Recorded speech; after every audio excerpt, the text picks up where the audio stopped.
Hey up everybody and welcome back. Well, start of our next project, or one of our next projects, because as you know we've got a couple of things going on. We're going to start and work on this this Henderson engine.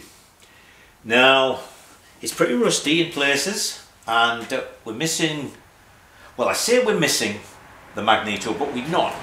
We do actually have a magneto, but you can see what it's like. So we don't know what we're going to do with this. Jim, who owns this engine and who owns the car, found a very nice rebuilt magneto on eBay, and we got in touch with a chap whose name I can't remember, of course, who does Henderson engines. That's all he does, and he sells parts for them and stuff. And he was able to tell me the direction that this should rotate in. So we checked, and this one on eBay was the right height for this, was the right bolt pattern for underneath, and was the right rotation. So Jim bought it, and of course when we got it, it was actually wider here, and it wouldn't go on. So we'll probably have a go at taking this apart just to see what it's like. Strangely enough, well not strangely, but it's actually made by the Edison Splitdorf Corporation of West Orange, which is where Edison had his lab and his factory, New Jersey. So we'll be looking into that. So anyway, we're all set. What I did to make it easy to work on was I built a stand. As you can see, it actually bolts down just like a car on vertical mountings. And I got a little trolley to put it on so I could move it around and so I can get all the way around it, because this is a bit of a lump to be moving around on the bench. So that was that. The other thing I've done, let me zoom you in. Now then, turn you around so you can see the other side of the engine where all the valve gear is. And side valve engine, forget what they call it here, flathead or something. You can see the exposed push rods and valve springs and everything nice and rusty. And these little acorns on the top. Now fortunately that chap that does Henderson actually has these acorns. But you can see they've got 6 fins. And I thought, how are we going to get these off? A couple of them are already broken. So I didn't want to just put a pair of Stilsons or something on. So what I did was I made a little tool. Fits on there, like so. And then we put a socket on the top of it. So let's see if any of these will start at this end. See if any of these will actually move.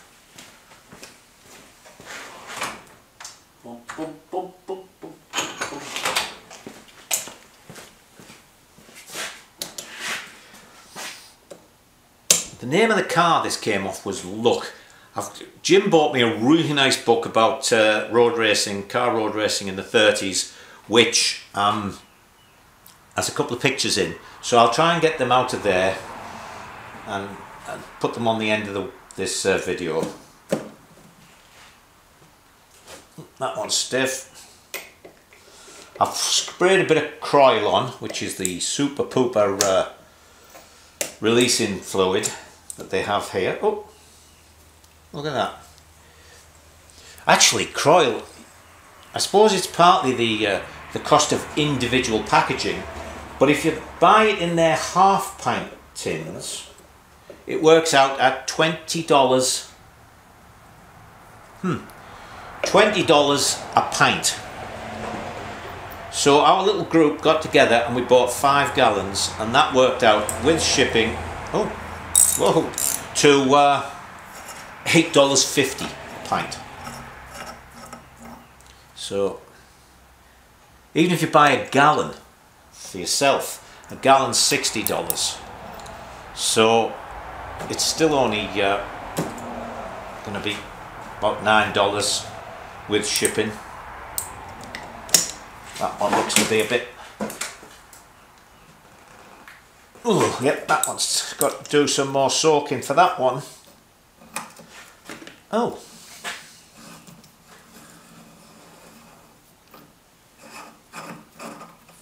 I'll tell you one thing about this Krylon, it stinks. You can make up an approximation of it by using automatic transmission fluid in acetone.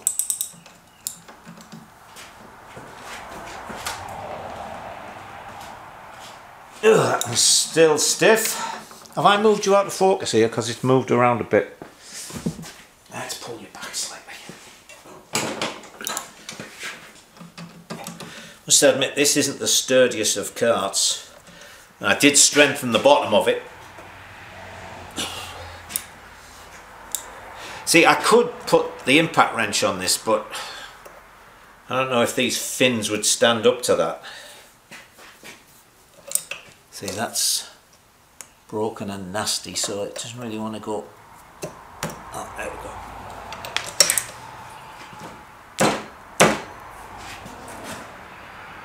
Ugh.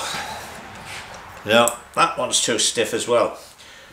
So we'll squirt these up and we'll leave it and come back to this in a couple of days. Just want to take a moment of your time while you're watching this video. I'm back to recording in real time, as it were, and I've had a chance to read the comments from the last video on the End of the Monster series, and I will answer, well, I am answering the ones that are actual questions, but for those of you who were just saying how much you enjoyed the videos and giving me some very nice compliments on the bike and so on, I thought rather than putting in lots of thank you, thank you, thank yous, I'd just say it to you now. Thank you very much. It's all been very kindly said, and I greatly appreciate the encouragement that the comments give me. So let's get back to this engine. Now then, I've been soaking this in the Croyle releasing fluid that I bought, which is really good stuff, because I thought, although I want to show you everything, I didn't want to be held up by rusty bolts and stuff, so what I wanted to do was just loosen things. So as you can see, I've been fiddling around with that, and we're going to start here because I want to check what the crank is like, because funnily enough, I was fiddling on the other day with a friend, and it'll actually go into all the gears. The gear change works, but when it's in gear we can't turn the sprocket and we can't turn the kickstart, so I've got a feeling the crank is maybe the one thing that's seized up. So what we're going to do is we're going to take this oil pump off. Oh, hang on, I need a 5/8 for that.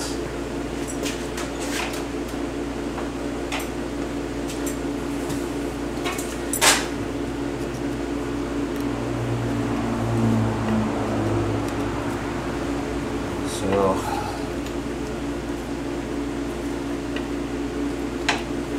I'll take this one off so I can get the one at the back a little bit easier.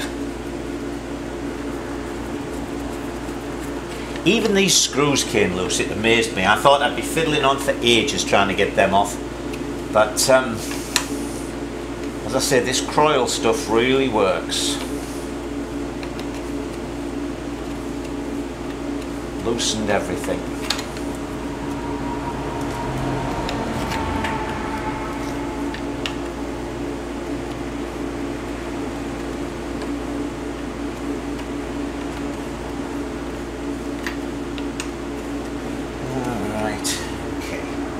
We've got our little parts bins to put things in.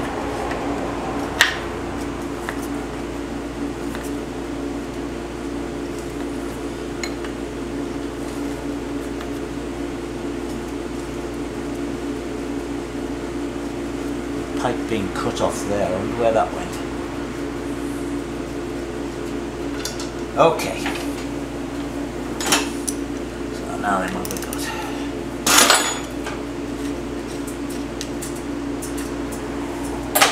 I couldn't believe how easily all these came off.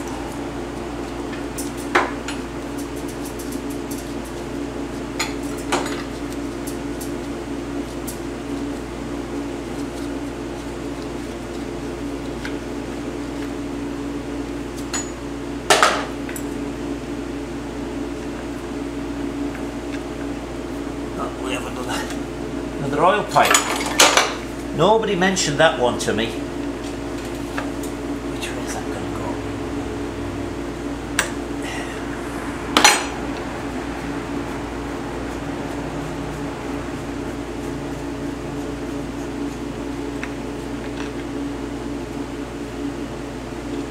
There's the drive.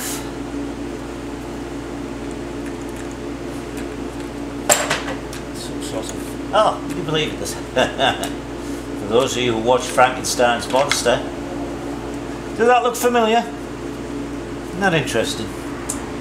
Okay, so that's that off.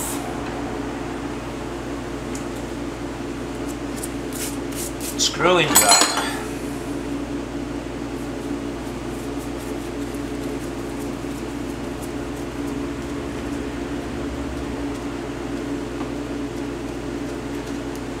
Alright, I'll switch you off while I take these screws out. Right, we're down to the last screw, which of course was the most awkward one of the lot.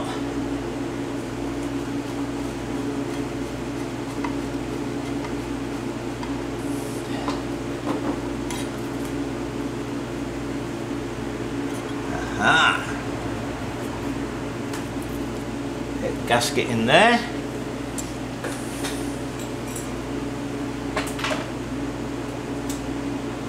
So,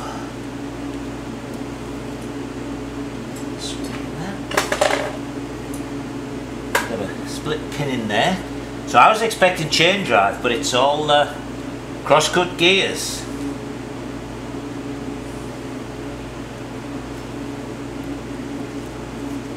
Now then, if I can put a socket on that, we can see that. That one's better.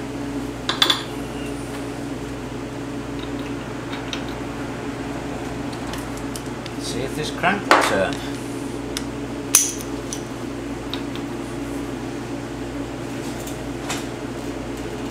The answer is a resounding no. Okay, so at least we see what's in there. So that's camshaft, that's the magneto drive.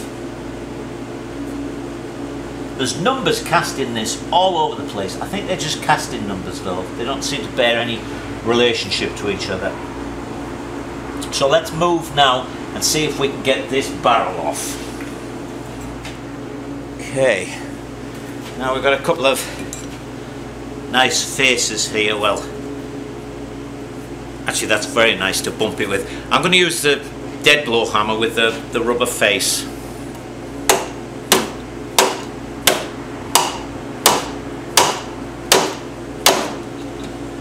Coming up.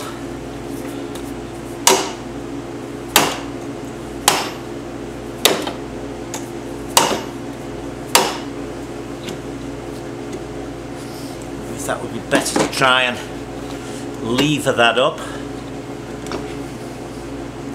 or whether we should just put more releasing fluid in it and leave it for a while. That feels really nasty down there. That's oh god, yeah, the big end is shot. I don't know if you can see that. Might even be able to hear it. So let me bump these. I'll make sure I've got all the nuts off and everything, and then I'll give them all a bump, and if we can find one that's a little easier to get off, we'll take that one off for the purposes of filming.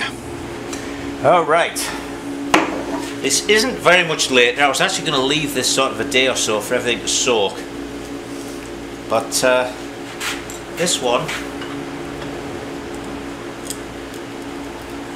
seems to be coming off.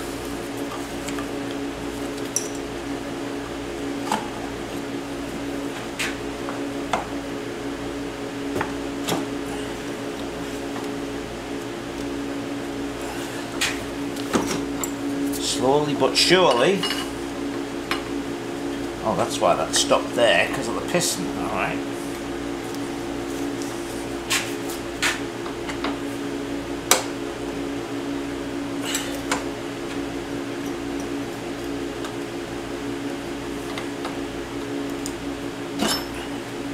That is so... Let's see if we can bump this off now.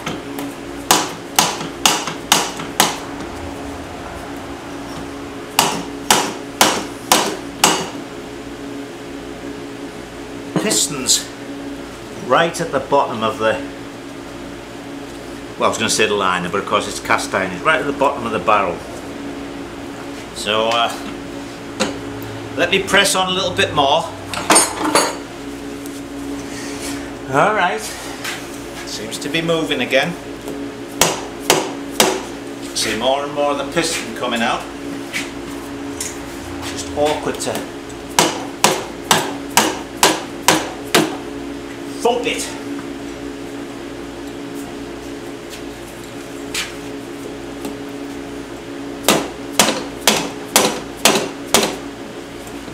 So if you can see, there's the piston there. Levering it off is better, but I can't. Let's try that.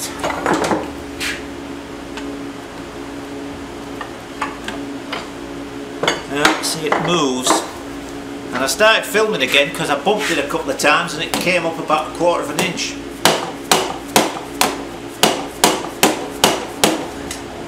Oh yeah, it's coming out.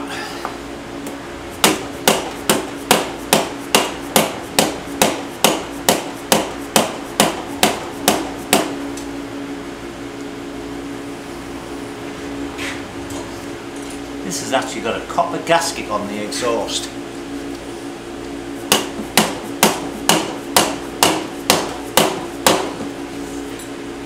Because the thing I don't want, because I'm so awkward here, is for this to come off and me not be able to hold the weight. So I'm going to turn it off yet again.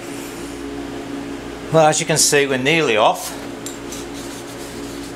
It's a split type piston, but it's really strange. But what is odd is, even with it that far up, the cylinder will not turn on there.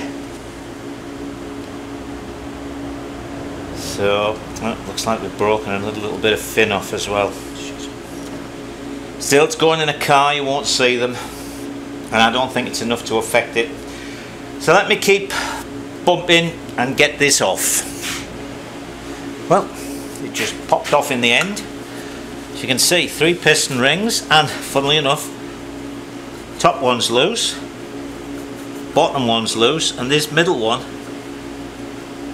it's only stuck a little bit here, the rest of it's loose.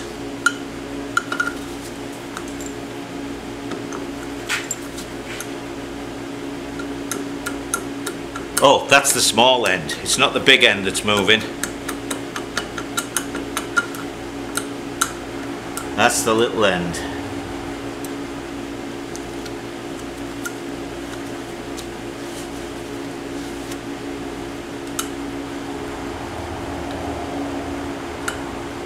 Well, let me move you around, see if I can show you this. Alright, I don't know how much you'll be able to see of this, but there's a sort of sleeve between the gudgeon pin and the actual piston. Can you see it there? And I don't see a circlip in there, although there is a groove, and it looks as if there's one in this side, or is there? I don't know. It seems to be that sleeve that holds the gudgeon pin in, because that doesn't want to move past there. Anyway, let me press on, see if I can get the rest of these barrels off. Now all the bolts that hold these on, that one came loose, that comes off, this comes off, because they're cross cut, not straight cut, you can't just pull them off, they're going to have to turn slightly. That one's loose, so I should be able to get all these off, but it's this thing here, this is the drive for the magneto. The big nut on the back, hang on, the big nut on the back here came loose, that's fine, but this seems to be pinned on. But it's not a pin that goes all the way through, because, let's have a look.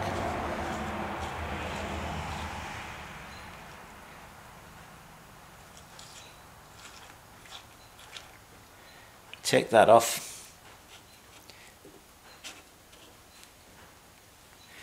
You can see it doesn't come all the way through, but it's definitely a pin. It doesn't seem to want to twist out. Anyway, it's really rusted. So what I'm going to do is put it round like that a bit.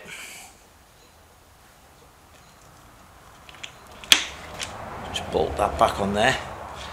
And I'm going to cut it off and drill it out. Because from what I can see, when that comes off, this gear will pull straight through here. Then we can take all the gears off. So let me cut this off and drill it out. Okay, I've cut it off. I've started it with a centre drill.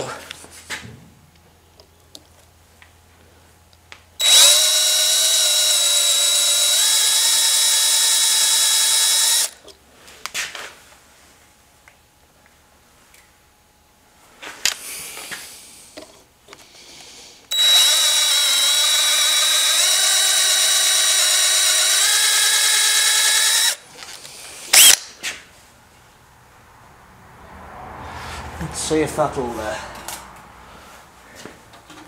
come away. No, of course there's a lot of rust and stuff. I'm going to heat it up again and see if I can't get that to sort of shear that last little bit of the pin. Now then, this thing does not seem to want to come off, and you can't even tell if it's, that could be weld. Anyway, this gear is keyed onto the shaft, so we can try to pull it off. Probably helps if I turn this the right way. There we go.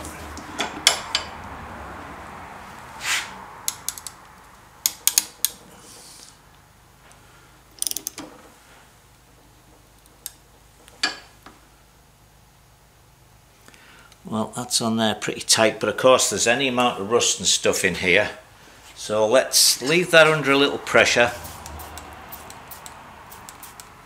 Put some Krylon. I don't want to put any heat on this because of the gear. I mean, obviously that's going to be hardened, and the last thing I want is to put so much heat into it, because I can't really just heat the shaft.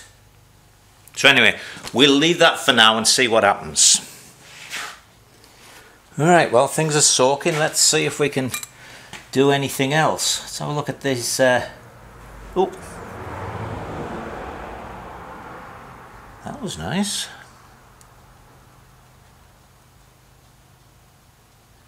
I gave up on that puller. It didn't have a big grip on the gear, so let's get another. Oh, we better get somewhere I can put one box for each valve.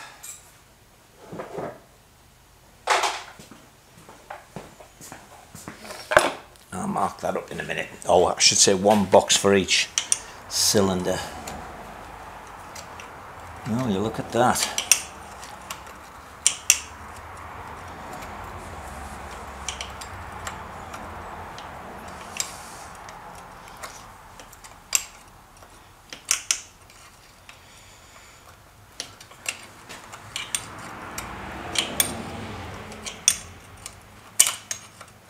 Suppose a socket and a ratchet would be better, wouldn't it?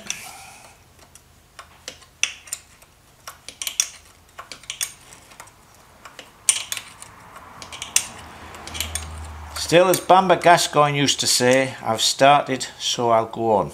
Or was that Magnus? Can't remember which one that was in. Yeah, Bamber was more, here's your starter for 5. Do they still do that? Are university students still actually sufficiently well educated that they can answer things other than just their tiny little area that they're studying? Yeah, I should have got the ratchet for this, shouldn't I? Never mind, you haven't got anything better to do, have you? You're all just sitting there with a cup of tea or whatever.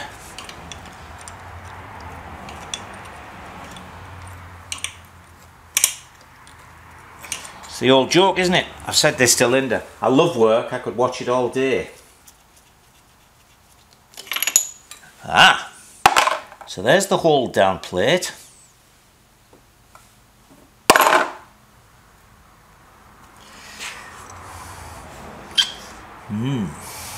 Now then.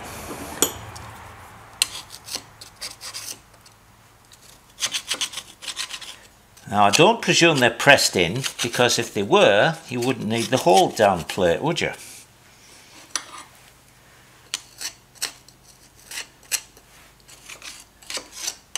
So I wonder how they come out.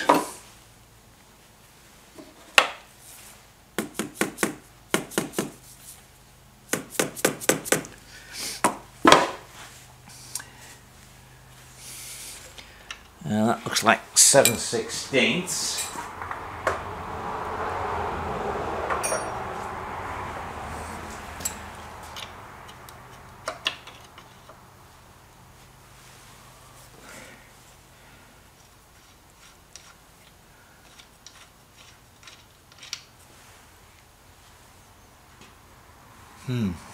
We'll leave that in there because it doesn't actually do anything as such.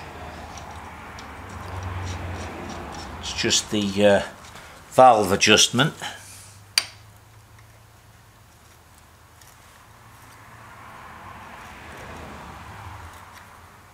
It's one size smaller, so that must be 3/8.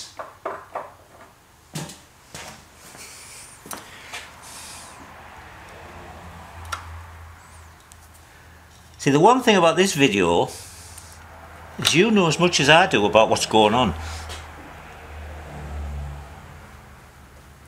Okay. I think we might have to have a phone call to the Henderson man. Ask him what's going on here. Any road up. Right. We'll move on to something else. Now I've worked on the second one and I've managed to get this quite a long way off. It's the same as this one.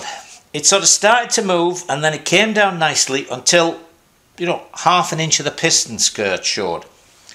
So I think what's happening is the piston itself, because you may remember the piston rings are actually free on this one.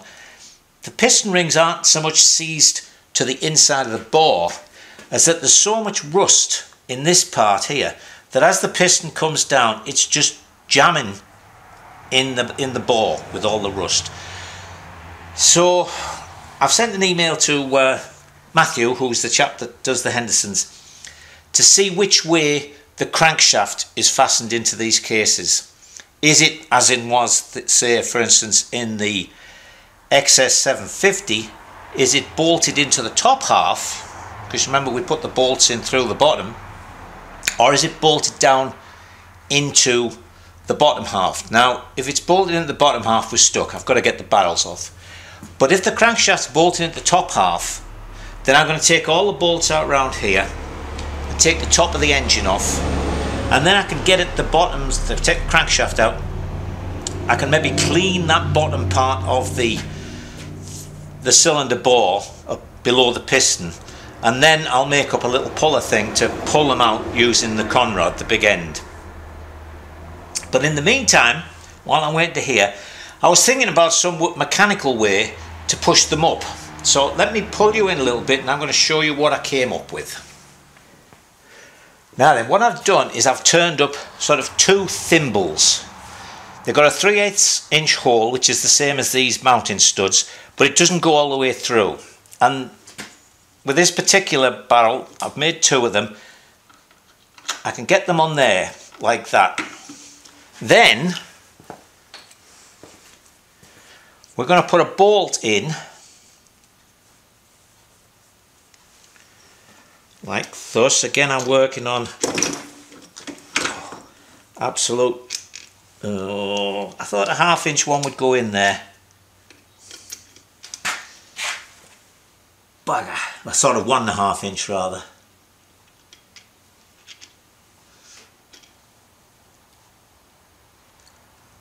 Tell you what, it's just catching. Let me grind a little bit off the top and see if I can get that in. Be back in a minute. Okay, let's try again. So we put our little thimble on there. I've taken a bit off that. Then that goes in there. We're going to put a nut on here, and then we're going to wind the nut up and see if we can push it off. Got one in each corner. So, see, that's going to go on there. We'll put a washer on to spread the load a little bit. And these are what here are grade 8, which is the harder bolts. And I got coarse thread to give us plenty of thread face.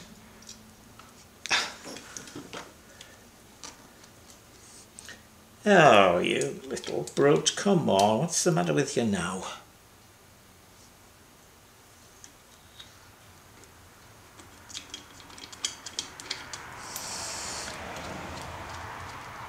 There we go. So as I say, that's going to go on there like that. We're going to wind the nut up, and we can actually put some shims under here to lift it as we go. But anyway, let me put the other side in and we'll see what happens. Alright, let's see if this will work. Now, if you can see it here, there's a rod there because the con rod's at an angle. So as I'm squeezing down here, it's trying to move over and it moves off the little thimbles. So I've put that in, it's across the studs so that I can't walk away. At least that's the plan. So we just need to hold these a little bit, not too much, and then we just screw the nut up.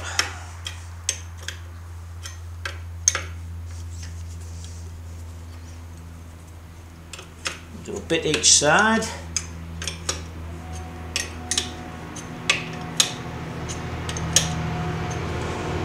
I've made a little mark on the skirt of the piston so that I can see if it's moving or not.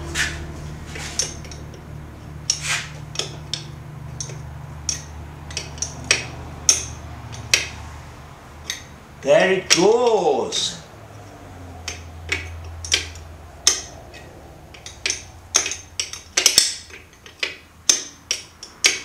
Yeah, it's moving.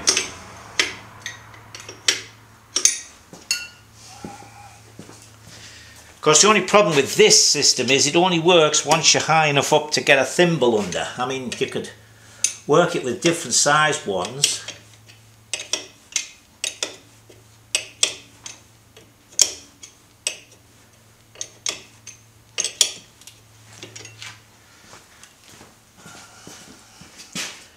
Because now we're getting close to the end of the travel on these.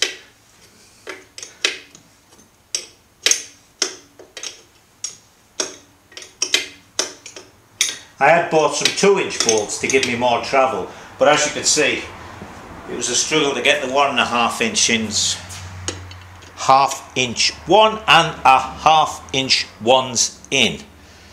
God.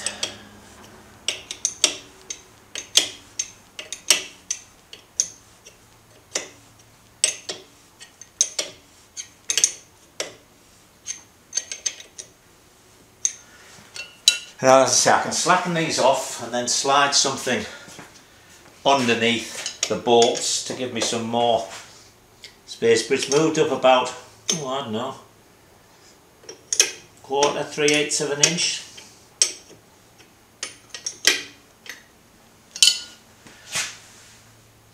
So it does work, it's just going to be a slow and painful process. So let me turn you off and I'll keep at it. I was just going to look at making some pieces to go in there, and I suddenly thought, I've got a load of hard discs. It's all those old Kawasaki bucket shims I've got. So I've stuck a load of them in, so let me press on again. Well, I managed to raise this up quite a bit, but now it's absolutely, you can see I've ended up putting a couple of blocks in. It just won't go anymore. So I've heard from Matthew, and yes, I can take the top of this off with this off. I can take the top of this off with the cylinders still on. So that's what we're going to do. So what we'll do to finish off this week is see if I can get the camshaft out. Now the only puller I can get on this is one of these bearing ones, but this shaft for mounting the idler wheel was in the way. But these bolt on, or bolt in, so looks as if it had Loctite on it or something. So that's that off there. We'll put that back in when we've finished, so we don't now that should, no, see, I don't have the space behind it. Oh, that's barely on there. I might end up here having to, it's because of this. I can't get a three-legged puller in. I've got a two-legged puller that I've modified once before. I'm going to see if I can grind a bit off and get that in there.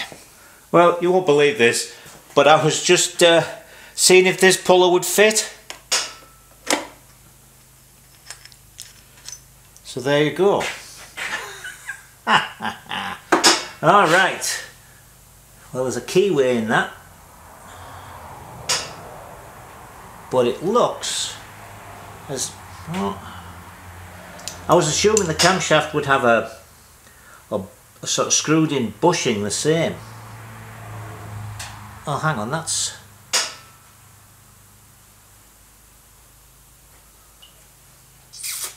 don't know how that comes out.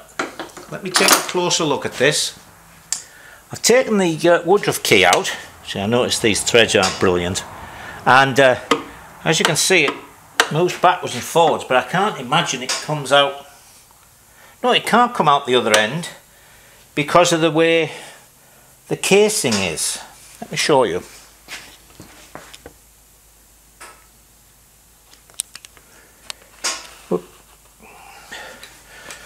See, the shaft's running down here, so this casing goes in. So you couldn't pull it out this end unless it's a bolt-in thing, but I'm sure that just goes into a blind bush there. So, alright, that's enough for this week. I will start off next week by taking the top of this off completely, and that'll be interesting because we'll see inside the gearbox and we'll find out about getting these pistons out. So until then, off you go and enjoy yourselves.